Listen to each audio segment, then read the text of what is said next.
afternoon, distinguished guests and professors. I'm Kevin Liao. It's my great honor to host today's event and introduce today's speaker, Professor Justin Bullock. Justin Bullock is an assistant professor in public service and administration department at the Texas A&M University in the U.S. And he also a research fellow in the Institute for Science, Technology, and Public Policy at Texas A&M. He earned his PhD in Public Administration and Policy in the University of Georgia in 2014. He is especially concerned about the effect between these three areas intersect, especially interested in the challenges, opportunities, and the rapid changes in the information and the technology this time.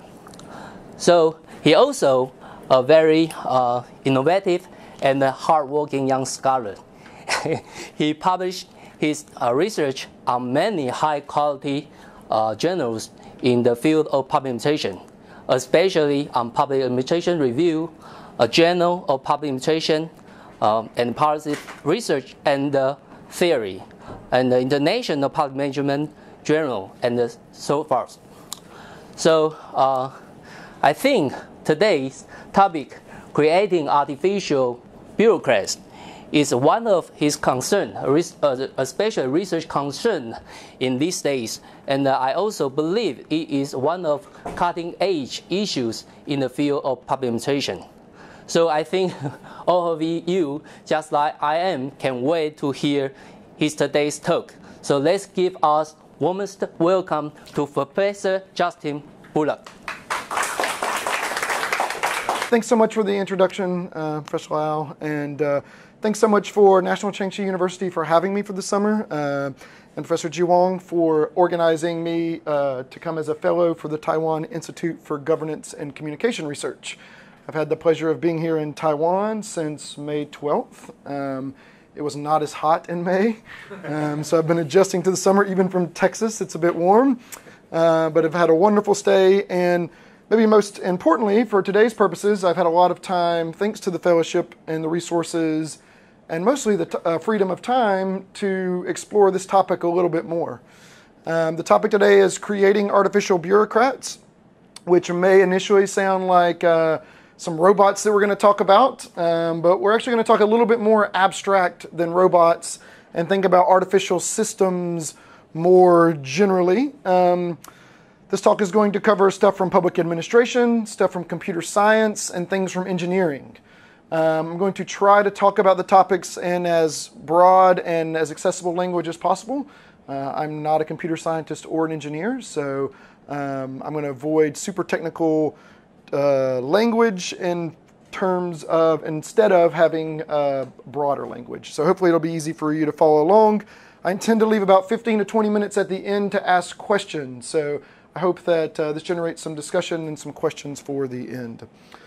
So as the title suggests, creating artificial bureaucrats, a path forward. As artificial intelligence increases, the use of artificial discretion, which I talked about in my last talk, but I'll recap here in a moment. This, I think, presents a question for us of how do we actually think about these processes as they automate jobs and responsibilities and become their own complex systems. I'm Dr. Justin Bullock.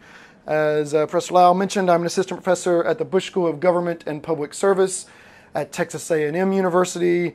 I'm associated with our Institute for Science, Technology, and Public Policy, and currently a fellow here at the Taiwan Institute for Governance, Communication, and Research. My research interests include public administration, artificial intelligence, artificial discretion, which again, if you don't know what that is, I'll explain that momentarily.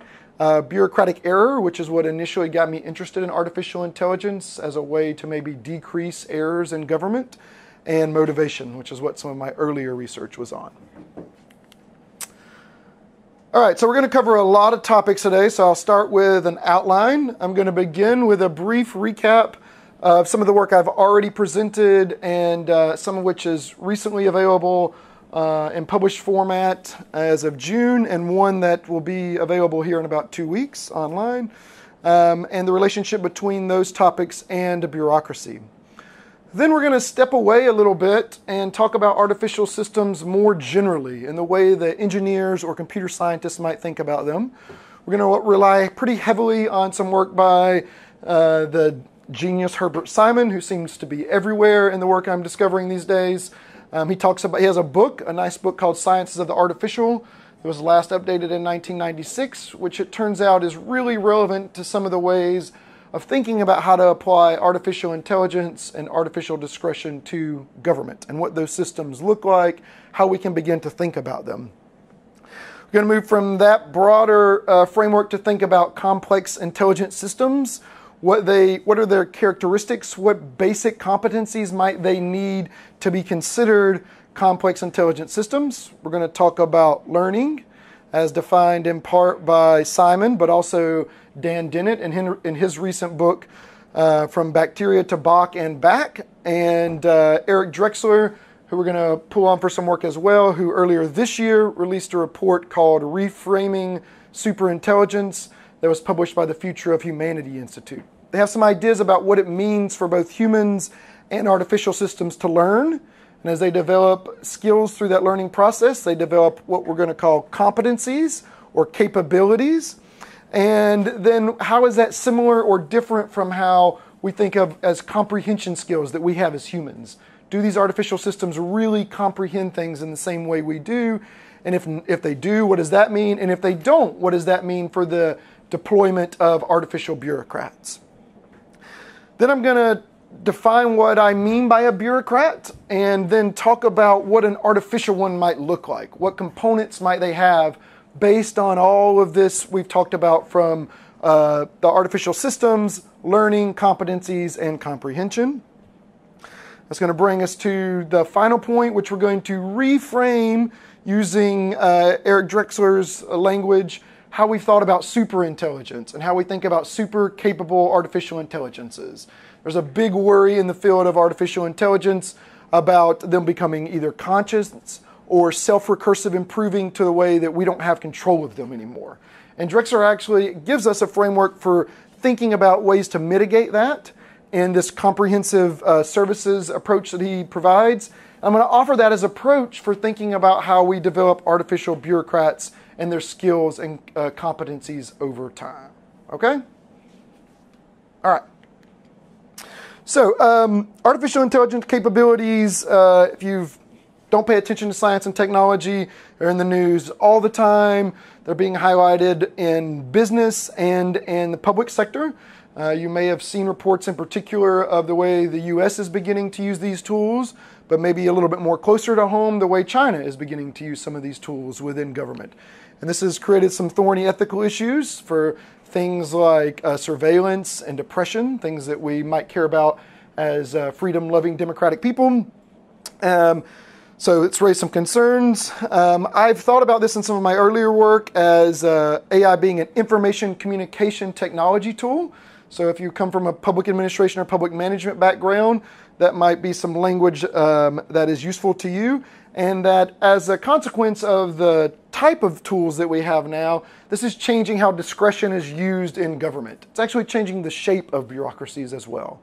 We'll talk a little bit, we'll recap that work here in a minute. And artificial discretion is what my co-authors and I propose as a conceptual framework for thinking about the way artificial intelligence is replacing or augmenting human discretion. But that work only goes so far. We essentially say, hey, these AI tools are powerful, they can help augment and improve some decisions, and they can automate some decisions. But we really stop there. We don't talk so much about what happens once we automate those decisions. What should those systems look like? And that's what I'm going to mean when I'm talking about artificial bureaucrats. And then again, we will look at comprehensive artificial intelligence services as an approach for how we can carefully and intelligently use the capabilities and competencies of the development of AI to improve government without maybe losing out to robot overlords. All right? So last time I gave a talk here, we talked about a paper I have in the American Review of Public Administration called Artificial Intelligence, Discretion, and Bureaucracy. And in this paper, I make the argument that bureaucracy itself has been changing and the way that it's designed and shaped. Right? In 2002, I believe, these two authors, Bovens and Zoridis, in Public Administration Review, which is one of our leading journals, started to highlight and notice this change. So look, we used to have what we call street-level bureaucracies, which is sort of what you think about with a police officer or a teacher being on the ground providing basic services, caseworkers, loan officers out amongst us on the street providing services. But over time, as we got computers and our digital technologies improved, this shifted to a screen-level bureaucracy, which is where you sit at maybe an Excel spreadsheet, you're entering in data by hand, you're communicating by email. A lot of this interaction went from on the street to behind screens, right? And then in the early 2000s, they were highlighting that something else was changing. That they called this systems-level bureaucracy, where actually some of the decisions and structures and processes of bureaucracy were being programmed. Not just from someone sitting behind a computer entering data, but it was actually changing the processes and the way we interact in bureaucracies. The examples that they give that I think are useful to maybe highlight this are things like having cameras installed in red lights. All right? And in these processes, the camera takes a picture, goes through a database, finds your license plate number, and issues the ticket and sticks it kind of in the mail, all essentially automatically without any human intervention, unless you protest it. All right? Another one is the classic loan officers for student loans. I'm not exactly sure how this works in Taiwan, but in the US, as a student, if I wanted student loans, I went online, found the application, put in all my information, my parents' information, how much money they made, and then it sent off, and then an algorithm automatically determined how much money I was going to qualify for. No human involved. These are some examples of tasks that have been automated that then lead to changes in the structure of the bureaucracy. Okay, in this paper, I argue that we need to take a task-based approach to thinking about how AI is changing discretion. Certain tasks are going to be easy and better uses of AI. Other tasks we don't want to turn over to AI. And I argue that this is going to depend on the type of task, how much discretion is involved, how complex the task is, how much uncertainty there is involved, and the consequences of the task. Okay? And I also argue that organizational characteristics matter as well. So the type of organization and the type of tasks it's executing. You can think of the judicial system or policing as one example that's different from personnel decisions, all right? And at different levels within an organization. So these levels that are still kind of micro level done by an individual actor, those are what we call micro level. Then we have meso level, which is like organizational processes type tasks. And then we have macro, institutional, strategic decision-making, stirring the ship of the organization. Okay? Those are some of the task characteristics that I highlighted in this early piece about thinking about when to use artificial intelligence. Throughout this talk, and this will be the first example of this, I rely on some direct quotes for you to read and me to highlight, because I think I said it better here than I can repeat it in front of you today. So this one quote says, AI has been increasing in capacity and thus in overall intelligence and ability to accomplish discretionary tasks. As AI capacity exceeds that of humans in many task domains, we can refer to this maybe as being super intelligent, more intelligent than humans. This increase in intelligence could increase the overall quality of discretionary tasks and thus the overall quality of administration. But even if the overall quality of administration can be improved, AI changes the nature of risks to good governance in significant and important ways. We're going to come back to this, but essentially this means that with these new tools, there are new things we need to worry about government. Rather than just trying to motivate people and have professional kind of learning and knowledge, these tools can be used to do things really quickly and really powerfully and without the interaction of professionals on the ground. All right? So it introduced new types of risks to government. Finally, the power and versatility of AI beg the question, what goals should it be directed to accomplish? In this way, AI has been described as a dual-use technology. It can be used toward a wide variety of ends, both good and evil. Given this, we need a better understanding of which values of governance should be maximized and optimal balance among traditional priorities such as effectiveness, efficiency, and equity.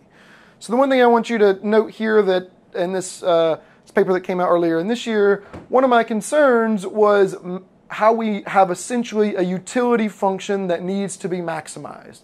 How would we program public values into a utility maximizing agent? And it seemed to me that I didn't have a good answer, all right? And at this time, I argued that what we should try to do is minimize administrative evil, minimize the capacity to do harm. But I think that's an unsatisfactory answer, right? So I've been mulling over this, and we're going to come back to this here in a moment. That paper led to a co-authored project with Matthew Young at Syracuse University and Jesse Lacey at Arizona State University for a paper, again, that will be available online here in a couple weeks, called Artificial Discretion, a Tool of Governance, and it is a framework for understanding the impact of artificial intelligence on governance, on public administration. So here we talk about go into a little bit more detail about the way in which AI can be useful for government.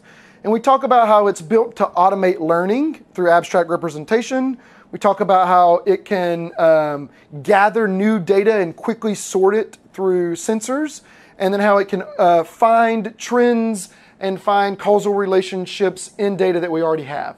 Okay, and those are three things that we talk about that it might be useful to do. And in that way, it can learn and adjust its behavior as well.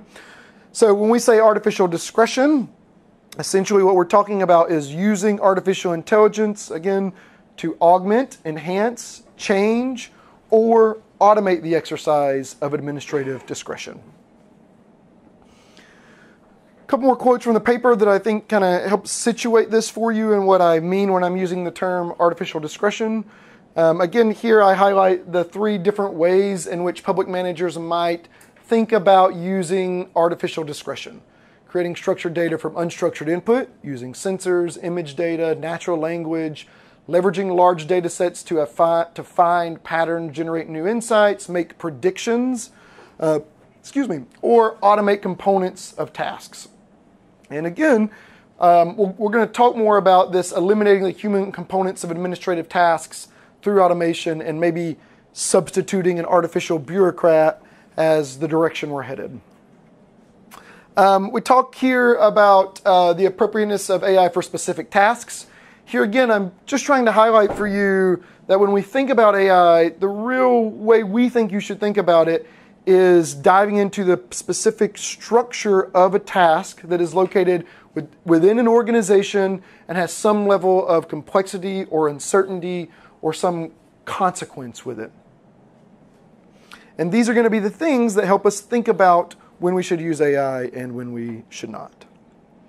And we argue in this paper too that this can be boiled down to generally thinking about the level of required discretion, all right? And discretion is the decision-making latitude, the use of professional human judgment in implementing the law. And in general, areas, tasks that require higher, more levels of discretion are going to be the ones that are really hard to turn over to AI, right? It's going to be hard to clearly define the task in a way that AI can automate it. But note that AI can still be useful even in those tasks for gathering new types of data that might be useful in making decisions, or finding new patterns to help augment the decision. Help the decision maker, the human bureaucrat, have enough information, better information to make a more quality decision. Take a sip of my tea. Am I still loud enough for the back? Okay. So now I've recapped the two papers that I've given in previous talks and highlighted that artificial intelligence already can be used in the form of artificial discretion, once again, to augment or automate some tasks.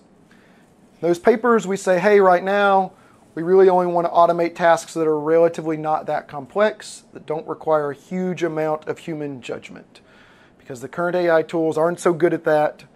And there are some other reasons, but mainly because the tools aren't as good as human judgment in some of these areas. But the story of AI is that it continues to improve. Right? The capabilities of AI are dramatically improving. It's a really rich, large field now. The ability to have a lot of computation power is high-powering these algorithms. The access to a ton of data is improving the ability of the algorithms to have human-like judgment in some situations. So AI is not just going to stop right where it is. It will continue to improve. It will continue to be able to automate more and more parts of human judgment. Okay? And so how do we go about doing that? Do we wait until we have a completely dexterous robot that has a personality and that has some level of artificial general intelligence and it can interact with a human? Maybe not. Maybe that's not the best way to go forward, right? So how do we think about this? So I'm going to argue today, and I'm really looking forward to your feedback. This is the first time I presented these ideas, so if you think these are some terrible ideas, definitely push back, because I'm trying to find ways to refine this argument. I'm going to argue that we should create artificial systems, and we're going to call them artificial bureaucrats. All right? Doesn't mean they need to have a physical form, doesn't mean they need to have a body. They're just going to be complex, intelligent systems, which I'm going to describe in a little bit more detail in a moment. And there's going to be these complex, intelligent systems that are going to automate tasks, that are going to employ their own artificial discretion. Okay? Now, to understand what I mean by that, I think we have to back up and think about what are artificial systems. All right? This is not stuff that I had learned in the field of public administration or political science or public management. I had no idea how to think about artificial systems. I'm not a computer scientist and I'm not an engineer. So I set about doing a ton of reading.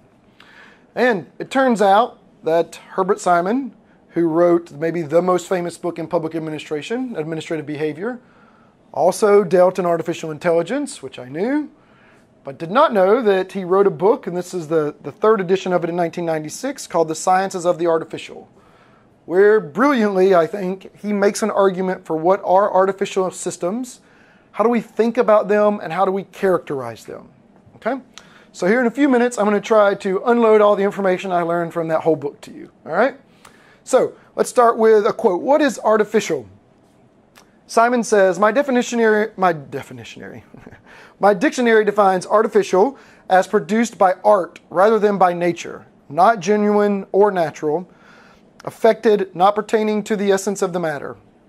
It proposes as synonyms affected, fictitious, manufactured, pretended, sham, which I like, simulated, spurious, trumped up, unnatural. As antonyms, it lists actual, genuine, honest, natural, I like honest too, real, truthful, and unaffected. All right? So Simon says, our language seems to reflect man's deep distrust of his own products. I shall not try to assess the validity of that evaluation or explore its possible psychological roots. I can tell you as someone who's gone around and talked about artificial intelligence to public administration people, these psychological roots run very deep. But you will have to understand me, and you will have to understand me today giving this talk, as using artificial in as neutral a sense as possible. It simply means man-made as opposed to natural. Okay? So when I talk about artificial, I don't mean fake or fraud or lies. I just mean it's something that an engineer or a computer scientist or a human made. Okay? That's all we're going to mean by artificial. To further help us think about this, Simon gives us 4 characteristics that distinguish artificial systems from natural systems. Right? Artificial things are synthesized, though not always or usually with full forethought by human beings. Synthesized just meaning created, designed, made. Artificial things may imitate appearances in natural things while lacking in one or many aspects of the reality of the latter. Okay? So this is going to be important when we get back to artificial bureaucrats, because artificial bureaucrats, I'm going to argue, are going to make some decisions like human. They'll actually surpass the capacity of humans to make some decisions, but they're still going to be lacking at least one key human thing in decision making that we're going to care about for some important tasks. So it can make decisions like a human, it can surpass humans in some capacities, but it's not going to have all the respects of the reality of the human. Okay? Artificial things can be characterized in terms of their functions, their goals, and their adaptation. All right? Adaptation being their learning processes, their ability to see some state and have some process to get from their initial state to that desired state. How do they adapt? How do they take from their one state to get to another? How do they learn? How do they adjust? And artificial things are often discussed, particularly when they are being designed in terms of imperatives as well as descriptives. So this is the idea that we're going to spend less time on, but that Simon talks about as we can talk about artificial systems and what they are, like this is a phone. It has a screen, right? It allows me to input data and receive phone calls, as well as the technical process for how it does that, or ways in which we can describe these artificial systems. So to go in a little bit more on the functions, goals, and adaptations of artificial things, artificial systems, these are more quotes from Simon. Simon says, fulfillment of purpose or adaptation to a goal involves a relation among three terms. The actual goal itself, what it's trying to do, what it's trying to accomplish, the character of the artifact, what is it, how is it designed, and the environment in which that artifact is doing its duties. What is its external environment? Okay? So to make this a little bit maybe more clear, Simon talks about artificial things being decomposed essentially into three things that we can think about. We can think of it as an interface, okay? Interface, screen on your computer, on your phone, the thing that you're interacting with, the thing you're seeing, your monitor, right? The outer environment. The phone's outer environment is all of us, right? The whole world, right? Inner environment is a thing inside that we can't see, and this is expensive, so I'm not going to take it apart to show you, but there's circuits and there's all kinds of moving transistors and things in here, right? That's where it's clear I'm not a computer scientist because I don't know all the terms for those things, right? But it has an inner environment. It's actually doing the computations, doing the things of the artificial system. For example, if an artificial thing needs to adapt to an external environment that is complex, it too will need to be complex enough in its inner environment to handle its complex external environment in which it needs to adapt itself in order to fulfill its purpose or accomplish a goal. Right? So there has to be something about the inner environment that can do complex enough computations, complex enough things, so that it can respond intelligently, respond in a way that's useful, align it with its external environment. Right? In some ways you can also, which I don't think we can go into this later, but as more of a natural systems also have this, right? Think of you as a human, right? You have the interface, which is how you interact with the world. It's what people see, your eyes, your skin. It's how people can kind of perceive you. You have the external environment that you're constantly having to adapt and learn about. And you have the internal environment, your cells and organs and muscles and systems inside of you, right? So there's some corollaries here to our natural systems as well.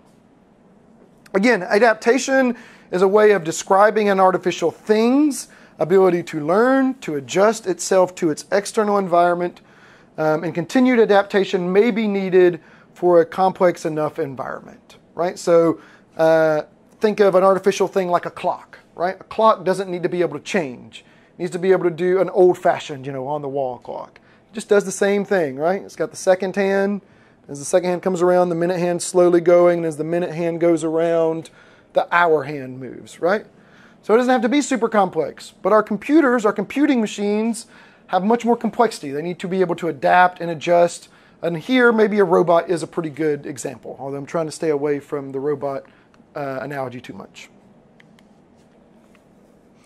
All right, so we've talked about what are artificial things, what are artificial systems, and I keep using this word complex and complexity. And this was one of the biggest, other biggest revelations I had from reading Simon and treating his work seriously. He gives us a way to think about complexity, right? And it's complexity that's mirrored in the natural world and how things are out in reality in the real world. It mirrors how our bodies work. It also, mirrors how we design complex artificial things. All right, so Simon says, I shall not undertake a formal definition of complex systems. Roughly, by a complex system, I mean one made up of a large number of parts that have many interactions. In such systems, the whole is more important than the sum of the parts, in the weak but pragmatic sense that given the properties of the parts and the laws of their interaction, it is not a trivial matter to infer the properties of the whole. That's a mouthful, right? But essentially what he means is that complex things are made up of smaller parts that interact together, right? So again, think of your body, right? Cells or maybe atoms make the smallest part. Then we get up to maybe molecules, right? Then we get up to cells. Then cells going together give you organs. Organs give you systems. Systems give you your body, right? And it's really hard to, well, we'll get into that in a minute. So those smaller parts interact and they generate complex things. And then you can think about the body, you can think about your phone at different levels. We can think about it at the level of the atom, level of the cells, level of the systems, and the level of you. But we can actually go further than that too. We can think of social systems, right? Where we're not thinking about just one person. We're thinking about how markets interact or institutions interact. Thus, my central theme, Simon says, is that complexity frequently takes the form of hierarchy, and that hierarchic systems have common properties independent of their specific content. By hierarchic system or hierarchy, I mean a system that is composed of interrelated subsystems, each of the latter being in turn hierarchic in structure until we reach some lowest level of elementary subsystem. Now, I'm a millennial, probably like most of you, minus some of the professors, right? And I grew up being a little worried about hierarchies and the harm that they do in society, right? So when I first come across hierarchy, I don't like this term, right? But Simon means something a little bit different than what we traditionally think of like top-down formal hierarchy. All he means is that there are smaller things that interact in a related way that give rise to bigger things. It doesn't necessarily mean that we need formal authority telling those things what to do. It's just the interrelated of the smaller parts, the subsystems, give rise to a more complex system. All right? So if you too are afraid of hierarchy, don't be. All right? He means something a little different from it here. All right? So he gets a little bit technical here, and this is a little less important for you to grasp for what I'm going to eventually get to, but I want you to be aware of it because I think it's useful. So Simon describes complexity as being made up of nearly decomposable systems. Right? And nearly decomposable means that they are subsystems that are not assembled from components per se, but hierarchic structure produced either by assembly or specialization. Okay? So the idea here is that if you go into your body, you can decompose it into smaller parts like organs and cells. But those things aren't useful on their own. They need to be part of a bigger system. So it's not completely decomposable into those small systems. It's in part about how they all interact together. All the small subsystems interacting into a larger complex system. And why this is important is going to be for a technical reason that we'll highlight a little bit at the end is for the artificial bureaucrats, which is there is potential for rapid evolution in any complex system that consists of a set of stable subsystems. All right, so if all these subsystems are working together and they work well, it allows for a potential rapid improvement, rapid evolution in that thing. And one other interesting thing about the near decomposability is that the things at the lower level interact more and more quickly than the things at the higher level. All right? So the slower, lower frequency things govern, look over, are the higher levels of complexity than the smaller parts. So hierarchical systems, again, are usually composed of only a few different kinds of subsystems in various combinations and arrangements. This is going to be important for thinking about the artificial bureaucrat as being composed of a lot of different types of competencies or capabilities that interact in some way.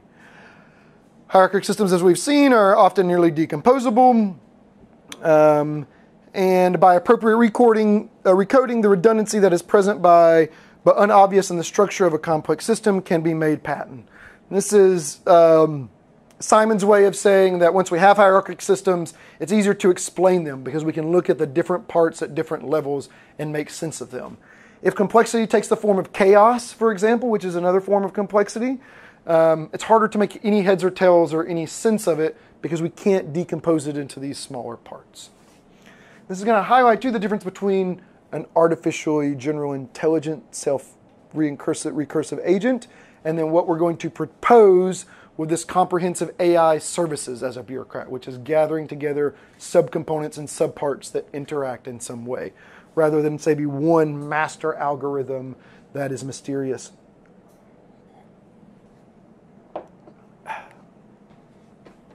Okay, a few more things about these artificial systems.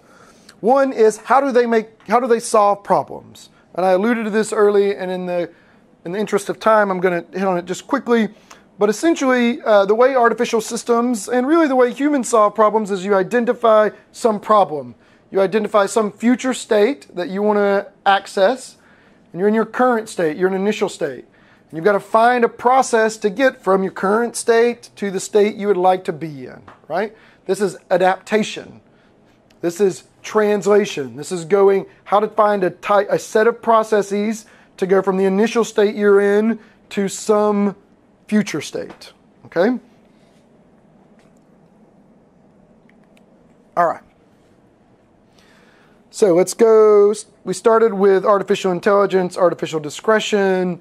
Then we talked about artificial systems, how they're complex, how complexity is made up of these smaller subsystems working together. And we've talked about adaptation as one type of learning for an artificial system. Okay. Now, let's talk about complex intelligent systems broadly. These can be natural or artificial. Right? We're going to bring the humans back into it. All right? So, intelligence is a continuum, I assert, of an ability to solve complex problems. Complex goals. Complex problems, achieve complex goals. Right? And solving complex problems requires some level of learning, of adaptation from a current state to a desired state. Right? Let's say you want to learn statistics and you don't know statistics. You've got to go through a process to go from not knowing statistics to learning statistics. Or these institutions don't matter very much, right? So we've got to go through a process to go, that's learning. That's going from where you are to acquiring some new knowledge, some new skill. All right? Complex systems have some set of competences that are typically hierarchical. So a competence is a capability. It's a capacity. It's you didn't know statistics and now you can do linear regression. Right? You didn't know algebra and now you can solve equations. Right? A competence for an AI system, for example, is being able to accurately translate natural language, right, from one language to another in real time. It's a capacity. It's a capability. Right? And these capacities, these competences are usually made up of subsystems, sub-pieces of information, sub-things interacting that give rise to that competence.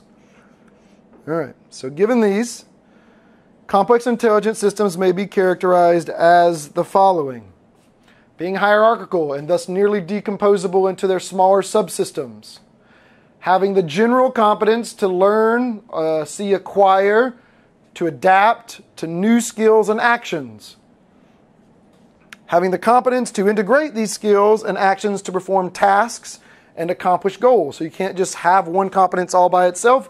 You've got to be able to use it in a nuanced way to accomplish some important goal, or if we go back to think about the artificial system, some function, some purpose. Okay? And this is where we bring in back some specialness about humans. At some level of intelligence, an intelligent agent has the competence for deep level of comprehension, of understanding our own behavior, why we do it, and having kind of a self-talk with ourselves about reflecting on our behaviors and our actions and having some meaningful understanding of them, right? This is the argument that philosopher Daniel Dennett makes in his new book. We'll talk a little bit more about it. But this is the thing that I'm going to argue moving forward that still separates humans in our natural systems form from artificial systems and what they are capable of currently doing. All right? And it's going to be an important piece of thinking about which types of tasks should be accomplished by artificial bureaucrats versus human bureaucrats. So a little bit more on learning to give you a little bit more detail about what I mean when I'm using the word learning. We're going to pull here from Dan Dennett and Herbert Simon. Learning is extracting information from the world encountered and using it to make local improvements. All learning can be similarly seen to be processes of self-redesign, and in the default case, improvement of design. We see the acquisition of both know-how and factual information as learning, so learning a new skill and absorbing new information. And it is always a matter of using the base of competence or knowledge you already have and to exercise quality control of what you acquire. That's for Dennett. For Simon, learning is any change in a system that produces more or less permanent change in its capacity for adapting to its environment. And along one dimension, similarly to Dennett, we can distinguish between acquiring information, stored data, and acquiring skills, stored procedures, stored processes. All right? That's a little more on learning. Competences, as I've alluded to, are sets of tasks that can be completed successfully or knowledge that is retained in a useful form. You can think of it and use it mostly interchangeably with capability or an overall capacity or proficiency in something. Okay? So it's this mysterious comprehension. Again, we rely on this from Dennett. Comprehension is a capability that humans have evolved to, in some cases, reflect upon their competences and develop a meaningful understanding of them. Though it's important to recognize, too, that even within humans, we don't really have a deep comprehension of all of our capabilities, right? This is what a lot of science has been teaching us about particularly inner processes. But the example that I think of for me is I played baseball in high school. And I learned how to take the baseball bat and put it right on the nose of the ball, right? It wasn't clear to me exactly what all the physics were involved, why that was the way the world worked, how gravity played a role, what were the causal mechanisms other than just brute bat hits ball, okay? So even some of the capabilities that we have, we don't necessarily have deep comprehension of. But we have it, and we have it across lots of things, and it is the one thing that philosophers would argue, at least Dennett, as one of the world's leading philosophers, would say this is still what sets humans apart from artificial systems. Artificial systems can get really good at lots of things, but they don't have, it's not like, I just watched 2001: A Space Odyssey the other day. Stanley Kubrick's kind of classic on a generally intelligent AI navigating the ship and taking it over. We don't have that, right? Our AIs aren't self-reflective, they're not conscious, they don't have that ability to kind of wrestle with their decisions and have a deep understanding of them. However, as I mentioned a moment ago, you can still be very good at learning, you can still be very competent without having a deep understanding, a comprehension of that capability. Comprehension is something that came later in the evolutionary track, right? We were able to learn as very simple organisms.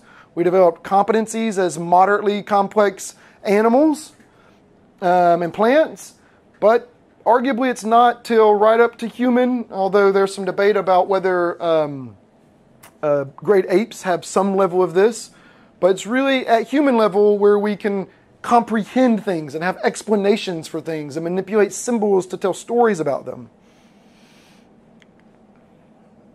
All right, so that's all the hard work.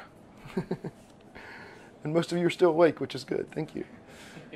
All right, so I did all of that to get to this and where we're going to go with the final 10 minutes. So what are bureaucrats?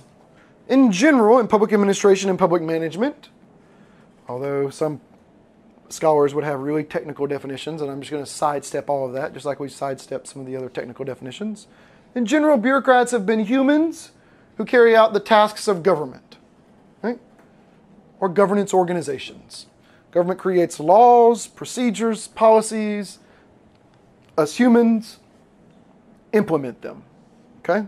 We take the tasks that are given to us by law or by the organization that's put in place by law, and we implement those tasks. Bureaucrats have to learn new skills, which give them general competences to complete tasks, all right? Some of these tasks they have a deep, meaningful understanding of, and it's important that they do, but not all of the tasks. And they implement the law and do the work of government using discretion or judgment as necessary, right? So think of me as a bureaucrat. I work for a public institution at Texas A&M. The state of Texas created a charter a long time ago to create the Texas A&M University. It was originally more agriculture and mechanical. They weren't really studying political science and public administration at that time.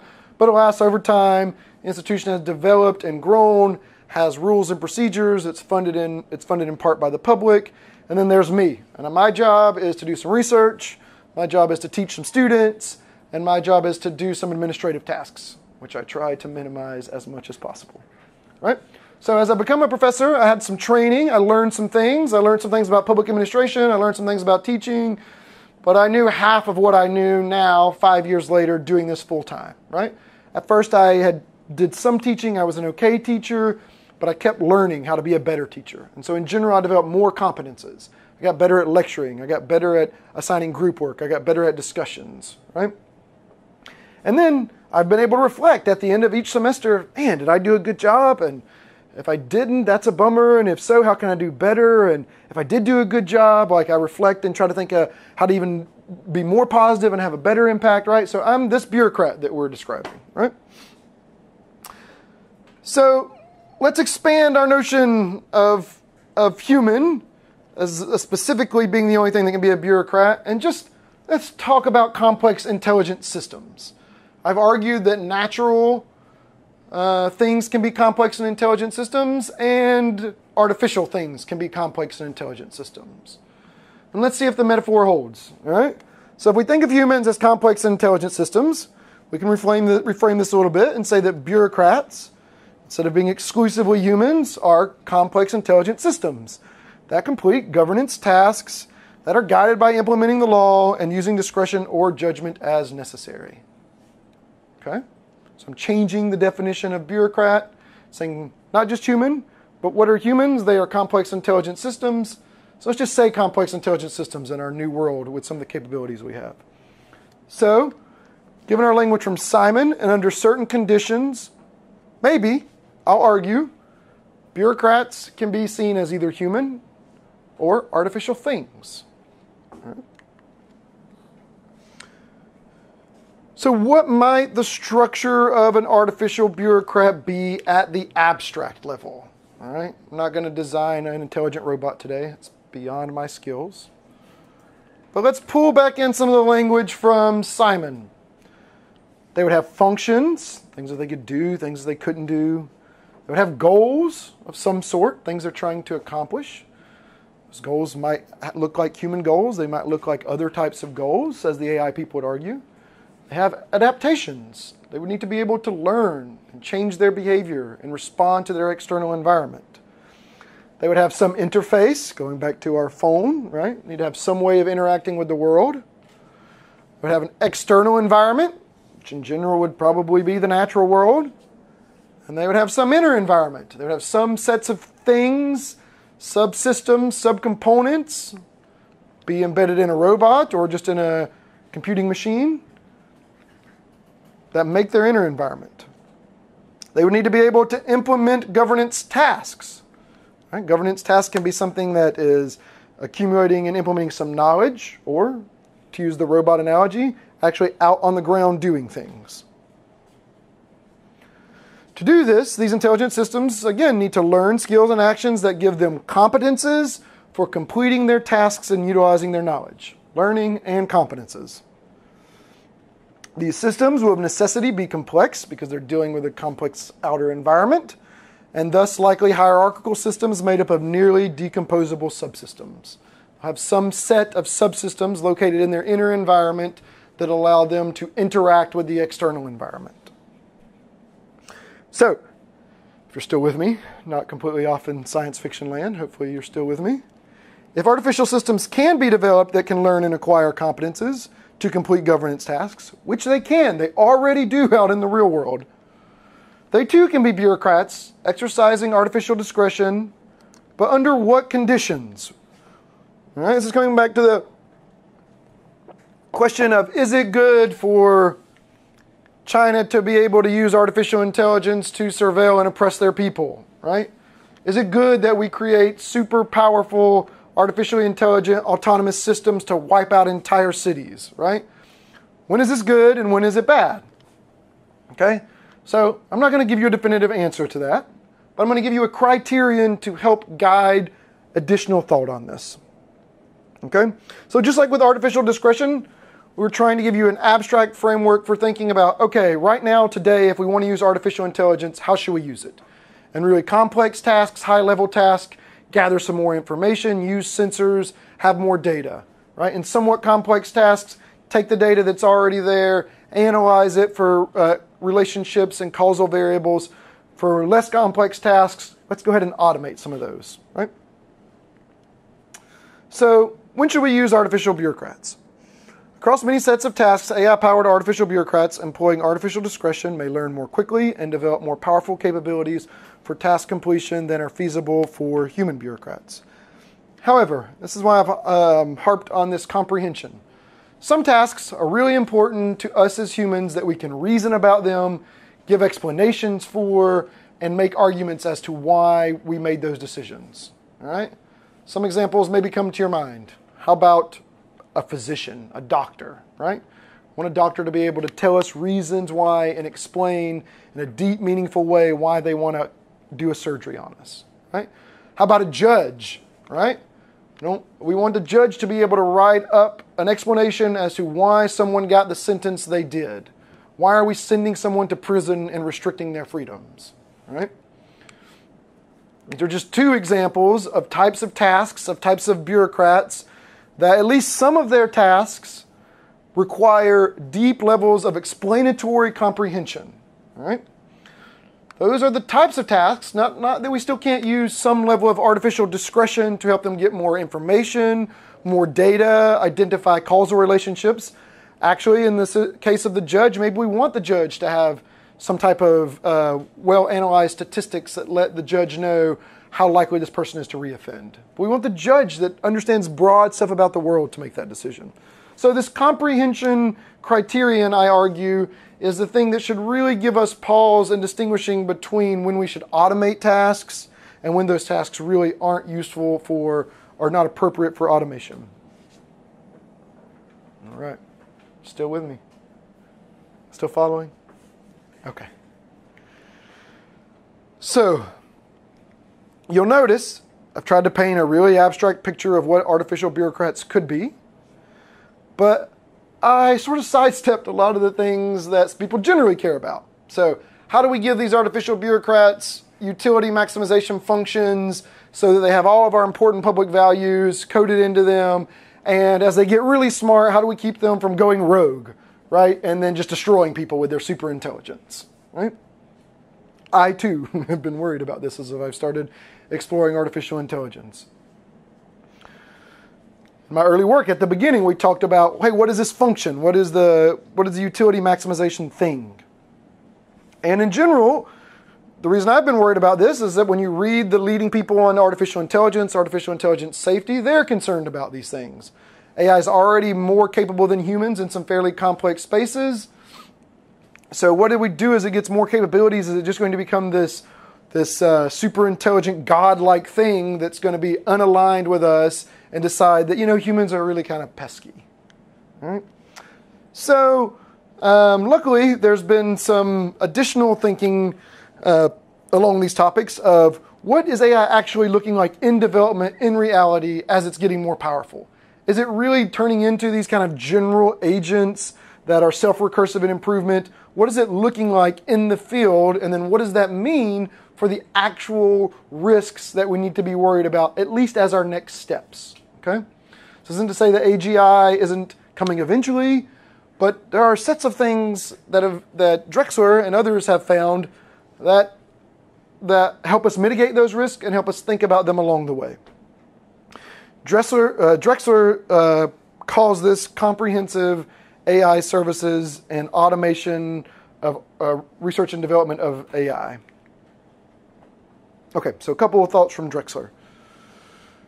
The emerging trajectory of AI development reframes AI prospects. Ongoing automation of AI research and development tasks in conjunction with the expansion of AI services suggests a tractable, non-agent-centric model of recursive AI technology improvement that can implement general intelligence in the form of comprehensive AI services.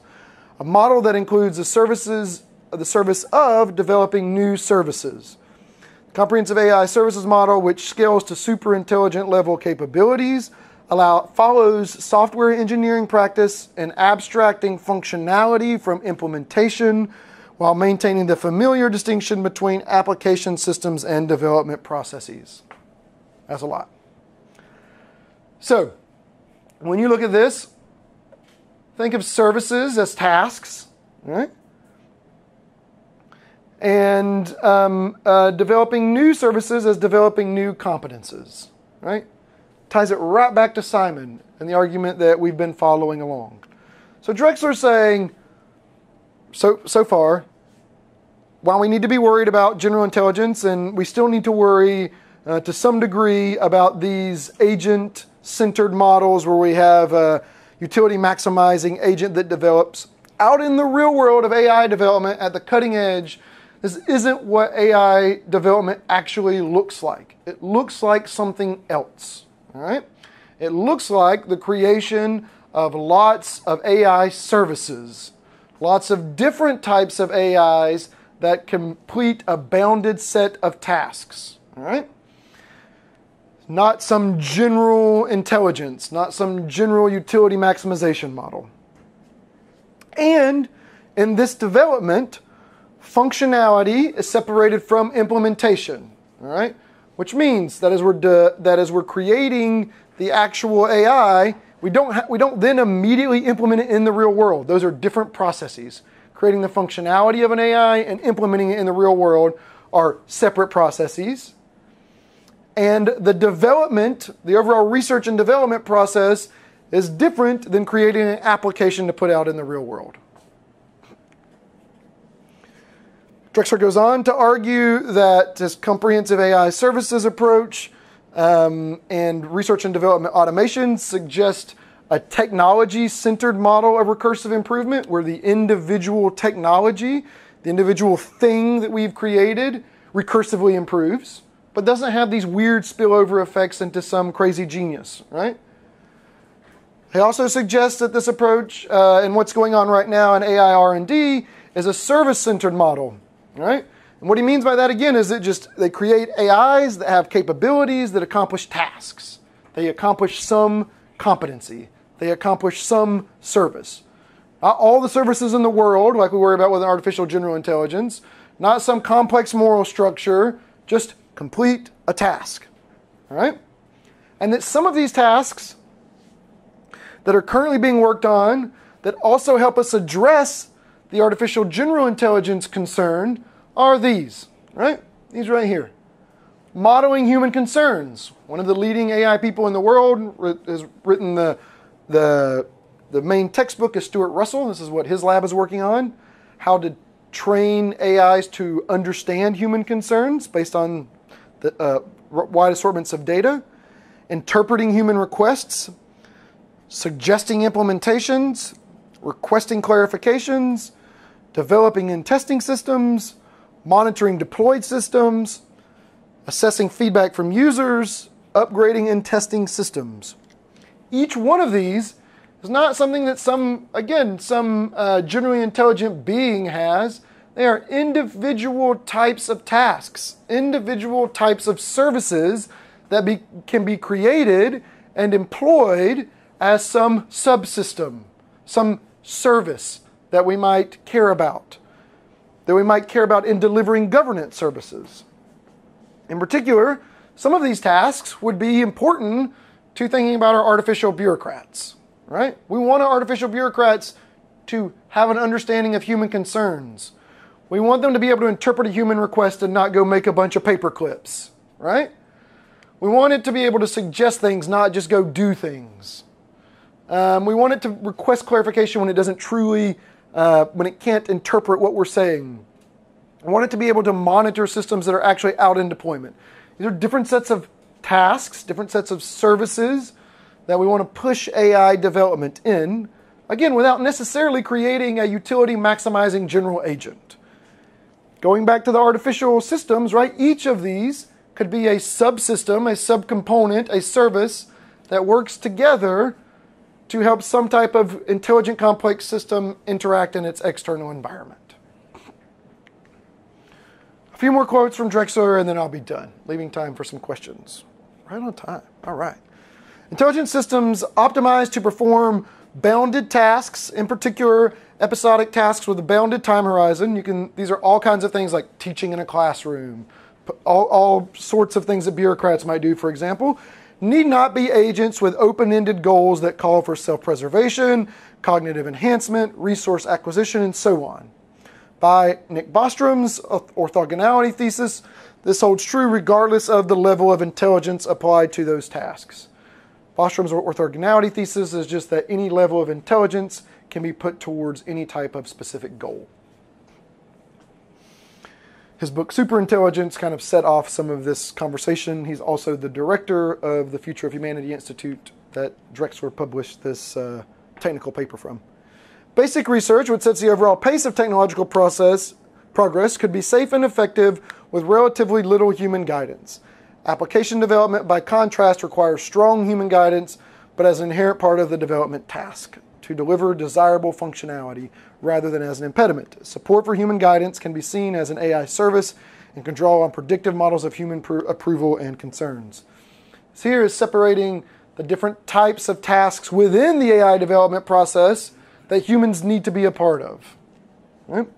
That humans need to have some deep understanding of rather than just turning it over to AI automation. A couple more quotes from Drexler. Consideration of concrete task structures and corresponding services suggests that SI, which stands for superintelligent, which means just more intelligent than a human, level AI systems can safely converse with humans, perform creative search, and propose designs for systems to be implemented and deployed in the world. Systems that provide design and planning services can be optimized to provide advice without optimizing to manipulate human acceptance of that advice. Here, Drexler is just spelling out the different types of services that we might be able to create at superhuman levels to help us accomplish more tasks while still maintaining some level of safety and minimizing risks as much as possible. In both markets and battlefields, advantages in reaction time and decision quality can motivate transfer of tactical control to AI systems, despite potential risks. For strategic decisions, however, the stakes are higher, speed is less important, and advice can be evaluated by human beings, and the incentives to yield control are correspondingly weak. Okay? This goes back to some of the earlier stuff we were looking at where different tasks occurring at different levels of the organization with different required levels of discretion. Some are going to be appropriate for AI, some are not going to be appropriate for AI, right?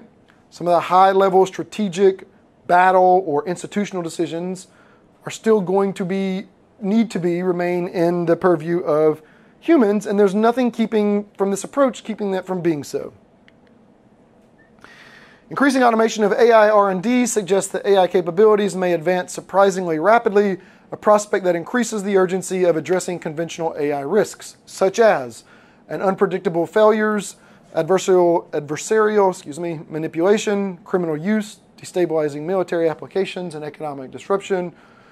Prospects for the relatively rapid emergence of systems with broad portfolios of capabilities, complex intelligent systems, as I've argued, including potentially autonomous planning and action, lend increased credence to extreme AI risk scenarios, while the AI services model suggests strategies for avoiding or containing those risks while gaining the benefits of high and superintelligent level AI capabilities. That's a long quote.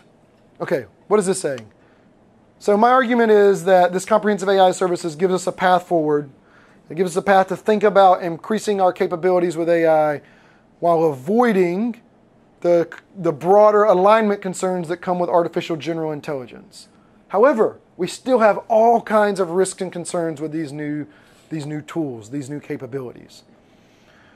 Some of our earlier work has highlighted that what this is going to do is it's going to create a span in the space of capabilities for nefarious governments and nefarious actors to do more harm, right? There's going to be an increase in anonymity for how those acts are committed. There's going to be more psychological distance. You don't have to train people to torture people, for example. You can just execute it, right? So This approach doesn't do away with all our risks, but it refocuses them on the more realistic next-term risks that we need to think about while improving our abilities, or improving the AI services to actually improve overall governance and governance tasks.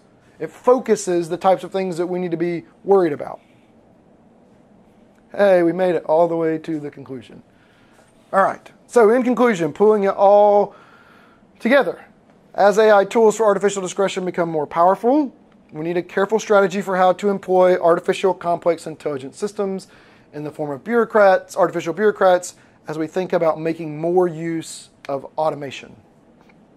Building from Simon, we can think about artificial bureaucrats in the same abstract way that we think of other artificial systems, using that same language, same descriptions, same accounts of things, same important variables.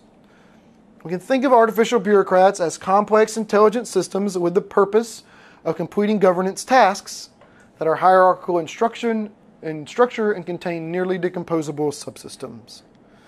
These subsystems and their development can be guided by Drexler's comprehensive AI services approach, with a focus on the development of AI services that may approach superintelligence without necessarily creating self-improving agents, or explicitly coding any utility function or set of public values. This is an excellent component to the task-based approach that we talked about earlier.